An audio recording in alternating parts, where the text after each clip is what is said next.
Hello everyone, তো তোমরা দেখেছো আমরা আগের সপ্তাহে গেছিলাম পিকনিক করতে, তা আবার দুপুর 2টোর সময়। আসলে ওভাবে প্ল্যানিং করে কিছু হয় না, হুট করে ইচ্ছা হলো, তো আমরা বেরিয়ে পড়লাম পিকনিকের উদ্দেশ্যে। তো পিকনিক পৌঁছে আমার দেখা হয়ে গেছিলো আমার সেই বন্ধুদের সঙ্গে, যে বন্ধুরা আমার পোস্টে এসে খুব সুন্দর সুন্দর মন্তব্য করে, নিজে সময় নষ্ট করে এতটা সময় আমার পোস্টে দেয়। তো তাদের সঙ্গে দেখা হয়েছে, খুব ভালো লাগলো। তারা কিন্তু সামনে থেকে ভীষণ ভালো, যতই আমার পোস্টে খারাপ খারাপ মন্তব্য করুক। তারপর পৌঁছে গেলাম এই জায়গাটা না গুড়গাঁও থেকে বড্ড কাছে, 1 ঘন্টাও নয়। তো যারা গুড়গাঁওয়ে তারা কিন্তু ঘুরে এসো, শীতকালে কিন্তু ভীষণ ভালো লাগবে জায়গাটা।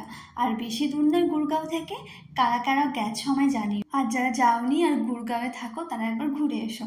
তো ভীষণ সুন্দর জায়গাটা, বর্ষার সময় যখন ঝমঝম জল পড়ে তখন কিন্তু এখান থেকে ঝর্ণাও পড়ে, কারণ পাহাড়ের উপর থেকে জলটা পড়ে। আর এটা লেক, আর এখানে নামা একদম বারণ, নাকি এখানে অনেক গর্ত আছে, আমি জানি না গর্ত আছে কিনা, বোঝা যাচ্ছিল না, কিন্তু থাকতে পারে। আর এখানে না অনেক মৌমাছির চাক ছিল। তো সবাই আমরা পিকনিক করতে গেছিলাম, আর একটুক্ষণের সময়, আর এদিকে আমার বর রান্না করছে। দেখো, সপ্তাহে 6 দিন তো রান্না করি, ও একদিন করলো মানে আমাদের রেস্ট।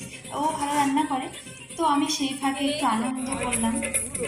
কি করবো, আমি একটু আনন্দ করতে ভালোবাসি। তারপর আমার বর আবার আমাকে দেখে এসে গেছিল আমার সঙ্গে একটু নাচ করতে।